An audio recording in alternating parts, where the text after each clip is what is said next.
Boa noite, pessoal. Eu vou estar aqui apresentando para vocês o nosso trabalho, que é referente ao artigo que fala sobre o risco da hipotermia na competição olímpica de maratona aquática de 10 quilômetros. O nosso grupo é formado pelo Marcos Alves, a Raíssa Andrade e eu, Thiago Mariano, vou estar apresentando aqui para vocês o nosso trabalho. Falando um pouco da maratona aquática, ela é uma prova de natação de águas abertas com distâncias superiores a 5 quilômetros. Nesse caso, a gente vai estar falando da prova olímpica de 10 quilômetros, que foi incluída pela primeira vez nos Jogos Olímpicos de Pequim de 2008. E essas provas são realizadas em rios, lagos e mares. Embora a natação de águas abertas seja muito popular aqui no Brasil e lá na Austrália, muito pouco se sabe sobre os desafios fisiológicos e médicos específicos que um atleta pode sofrer durante essa prova. E os médicos devem sempre estar preparados para tratar situações médicas potencialmente incomuns nesse ambiente de competição. Em relação à hipotermia, ela ocorre quando a temperatura do organismo, que normalmente é de 35 graus Celsius, ela é reduzida de forma brusca e sem aquela adaptação ideal. Isso pode provocar arritmia cardíaca. E parece haver um consenso de que a alimentação adequada durante o evento e a capacidade do atleta de manter a temperatura corporal adequada é um dos principais fatores para que ele tenha sucesso na competição. No artigo traz também a indisponibilidade de dados relativos a emergências e riscos de uma competição de natação de águas abertas de 10 km, juntamente com a relevância médica da hipotermia corporal e da hipoglicemia. Isso levou a investigar os efeitos neste evento na temperatura corporal e na glicemia capilar em nadadores de elite. A hipótese testada foi que a temperatura corporal e a glicemia estavam relacionados ao desempenho em uma competição de natação em águas abertas, já que pouco se sabe sobre o problema de saúde relacionados a este evento de natação. E os poucos estudos disponíveis se concentram nos efeitos de natação de águas abertas com temperaturas muito abaixo do que aqui foi nesse teste, em percurso muito menores do que de 10 km. E os resultados desse estudo podem ajudar médicos e organizadores de esportes a evitar sérios riscos de saúde aos seus atletas. Os materiais e métodos utilizados. Este é um estudo de série de casos que descreve os efeitos de cada competição oficial de natação de 10 km em águas abertas. Nesse caso foi utilizado 12 nadadores de águas abertas com a melhor classificação no Brasil, sendo 7 homens e 5 mulheres que treinavam há cerca de 1 a 5 anos e que participaram da corrida final do Grande Prêmio de 10 km do Brasil em 2006. Eles foram convidados e concordaram e participaram desse estudo. E eles foram submetidos às seguintes análises: medidas antropométricas, temperatura corporal, glicemia capilar e análise estática. No dia anterior da competição, todos os atletas foram submetidos às medidas antropométricas. O peso corporal ele foi avaliado em quilogramas, a estatura foi relatada em centímetros e foram realizadas medidas das dobras cutâneas no lado direito de cada nadador. E foi utilizado um paquímetro com a precisão de 0,1 milímetros, que foi utilizado para as medidas de cada dobra cutânea, que continha uma camada dupla de tecido adiposo, subcutâneo e pele. As dobras cutâneas foram medidas 3 vezes por um investigador experiente. E além disso, a circunferência do braço relaxado, do antebraço, da cintura, do glúteo, da coxa e da panturrilha, além da amplitude do húmero, do fêmur e do punho também foram medidos. As medidas mensuradas foram utilizadas para calcular vários parâmetros. A soma de 7 dobras cutâneas, que é as que foram descritas acima, e 3 que foram o tríceps, a suprailíaca e a coxa, o percentual de gordura corporal, e conforme indicado pela equação de Faulkner. Também foi medido a área de superfície corporal, conforme indicado pela equação de Du Bois, e também calculado o volume corporal de cada atleta. Temperatura corporal. A temperatura corporal ela foi medida através da membrana timpânica do ouvido, e ela foi medida antes do aquecimento e dentro de 1 minuto após os atletas saírem da água. Foi utilizado um termômetro timpânico infravermelho. As medidas foram tomadas depois que cada atleta secou a sua orelha com uma toalha. Glicemia capilar. A glicemia capilar foi mensurada em todos os atletas imediatamente antes do aquecimento e também após a competição, 3 minutos após os atletas saírem da água. E não houve nenhuma restrição sobre o café da manhã e a suplementação que o atleta tomou durante a competição. Análise estática. As análises foram realizadas no Estatística versão 7.0 Statsoft Corporation. A normalidade dos conjuntos de dados contínuos foi avaliada pelo teste Kolmogorov e Smirnov, testes T. Pareados bicaudais foram usados para comparar os dados pré e pós-competição. As diferenças entre os resultados obtidos antes e depois da competição foram representados como deltas. Como houve diferença entre entre sexos, como a gente pôde ver anteriormente, foram 7 homens e 5 mulheres, os coeficientes de correlação linear bivariados entre as variáveis relevantes foram calculados separadamente para cada gênero. O resultado. A temperatura da água ela foi medida de acordo com as regras da FINA, e a temperatura da água estava de 21 graus no dia do estudo. O tempo estava nublado e em alguns momentos da prova teve chuva, com a temperatura ambiente de 20,1 graus Celsius. Todos os atletas completaram a corrida até o final, e eles usavam roupa de banho de corpo inteiro com uma touca de natação, e nenhuma outra roupa de proteção foi utilizada. E os dados antropométricos e de competição para ambos os sexos foi representado na tabela 1. Usando a definição de hipotermia da American Heart Association, a maioria dos atletas terminou a corrida com hipotermia leve a moderada, como mostra na figura 1.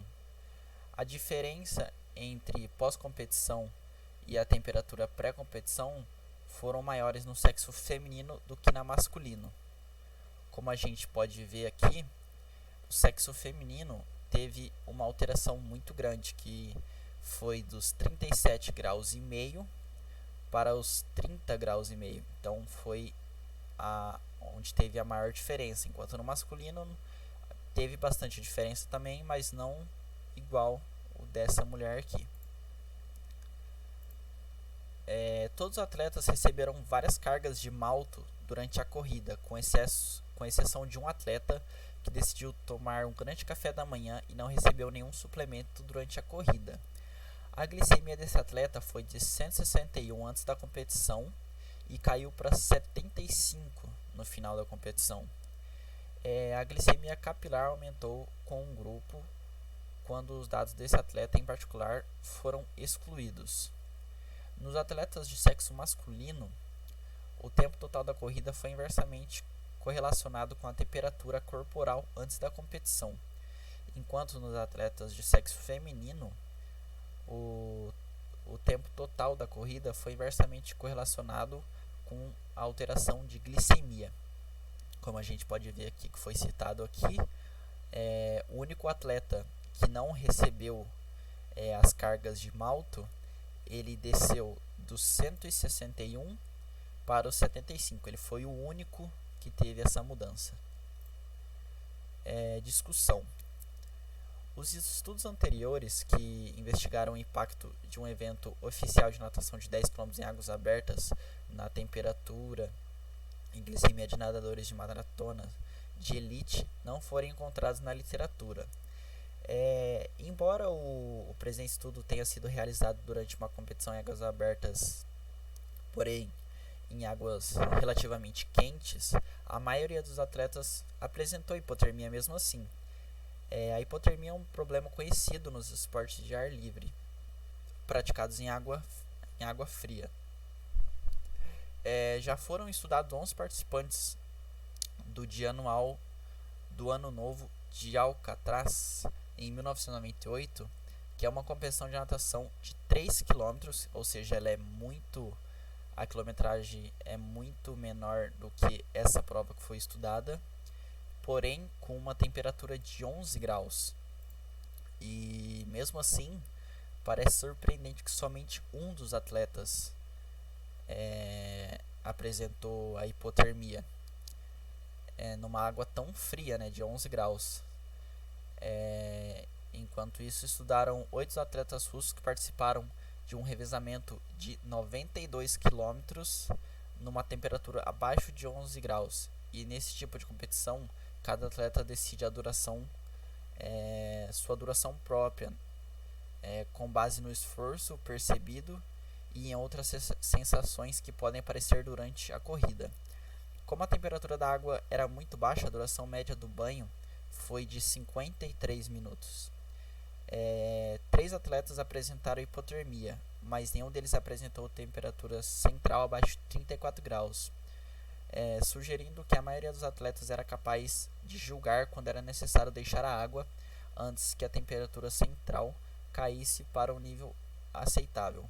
Ou seja, mesmo sendo uma prova tão longa, os atletas não sofreram a hipotermia, pois eles ficaram dentro da água fria por um percurso de tempo muito menor do que essa prova de 10 km. No presente estudo, os atletas foram expostos à água relativamente quente, mas por um período mais longo, pelo menos 2 horas. Como a gente pôde ver aqui, nessa prova que era muito mais longa, os atletas só ficaram 53 minutos na água, enquanto nessa outra prova foram pelo menos 2 horas de prova. A maioria dos treinadores aconselha que os nadadores em águas abertas devam ter um percentual de gordura corporal aumentado em comparação aos nadadores competitivos, pois isso seria uma vantagem que permite uma melhor manutenção na temperatura corporal. Um estudo sugeriu que nadadores mais magros eram incapazes de manter a temperatura central acima do limiar da hipotermia ao nadar por longos períodos em água muito fria. No entanto, não foi encontrado diferenças na soma das dobras cutâneas entre atletas de elite americana em águas abertas e piscinas de elite. Os atletas em nossos estudos apresentaram percentuais de gordura corporal muito semelhantes a nadadores americanos em águas abertas, mas não houve relação entre composição corporal e desempenho. Embora a maioria dos atletas tenha apresentado hipotermia no presente relatório, ninguém apresentou sair da competição antes de terminar. Os mecanismos de controle envolvidos com a temperatura corporal, além da composição corporal, parecem ser uma questão fundamental relacionada ao exercício em ambiente frio. Os nadadores de inverno têm função termorregulatórias que diferem dos indivíduos não adaptados ao frio.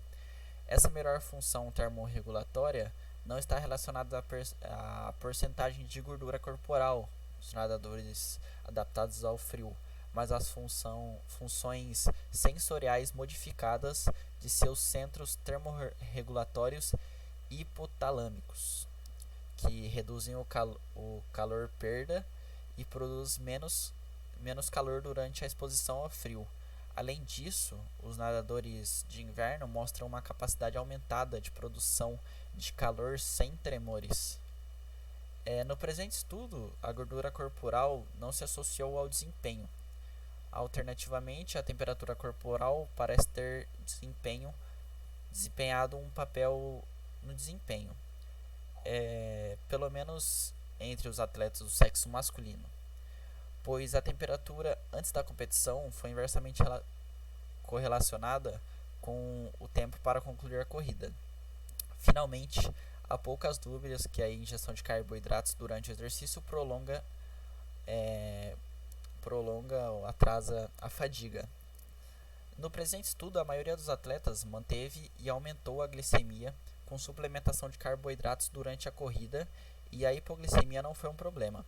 Desta forma, a mudança na glicemia esteve inversamente relacionada ao tempo para completar a corrida entre as mulheres, significando que maiores aumentos na glicemia estavam relacionados ao melhor desempenho, e o atleta que apresentou queda na glicemia foi o último entre o grupo. Limitações do estudo. A maioria dos estudos que investigam a hipotermia mediu a temperatura retal, enquanto o presente estudo mediu a temperatura central por um termômetro timpânico. Embora isso dificulte a comparação direta de valores absolutos, essa técnica, que já foi validada anteriormente, pode ser aplicada assim que o atleta terminar a competição e não requer privacidade para a mensuração. Uma possível interferência na análise precisa da temperatura corporal é que ela foi medida antes do aquecimento e, portanto, não representou a temperatura do atleta no início da corrida, uma vez que a temperatura central poderia ter aumentado o pós-aquecimento em diferentes graus, de acordo com a temperatura, ao tipo, duração e intensidade do aquecimento realizado. No entanto, é improvável que a diferença potencial influencie os resultados, pois os perfis de aquecimento têm de ser bastante semelhantes entre os atletas. Um estudo recente encontrou diferença entre medidas de temperatura oral e timpânica realizada 5 minutos após uma competição de natação em águas abertas. Um estudo mais detalhado constatou que o termômetro timpânico submetia a temperatura central a cerca de 1 grau Celsius. Essa informação não foi invalidada os resultados do presente estudo, pois esse erro sistemático não influenciaria os resultados da temperatura delta. Além disso, mesmo após adicionar o 1 grau Celsius, a temperatura medida de cada atleta no final da corrida, 7 sujeitos ainda apresentaram como hipotérmicos. Embora o estudo tenha estudado os 12 atletas brasileiros de águas abertas mais bem classificados durante uma corrida oficial, o pequeno tamanho da amostra pode ter influenciado os resultados, principalmente devido à falta de correlações entre as variáveis medidas e o desempenho. Outra questão é a falta de controle da ingestão de líquidos e calorias durante a prova, já que interferir nos hábitos de um atleta durante uma competição oficial seria irracional. Na conclusão, a hipotermia é um fenômeno comum entre os nadadores de elite que competem em temperaturas relativamente quentes de águas. Portanto, a hipotermia pode ser uma preocupação médica importante em eventos de natação em águas abertas, e a medição da temperatura central pode ser uma preocupação importante para os médicos durante um evento de natação em águas abertas. Estudos futuros, incluindo um maior número de nadadores em um ambiente controlado, devem ter como objetivo elucidar os impactos na saúde desse novo evento olímpico nos atletas participantes. Aqui a gente tem uma foto da nadadora brasileira, que foi a primeira nadadora a conquistar uma medalha olímpica de bronze, que é a Poliana Okimoto, que a gente fala, ó, a primeira nadadora brasileira a conquistar uma medalha olímpica de bronze na natação em águas abertas, nos Jogos Olímpicos, em 2006, aqui no Rio de Janeiro. Em 2018, entrou no International Marathon Swim Hall of Fame. Então é isso, pessoal. Essa é a nossa apresentação. E é isso. Muito obrigado.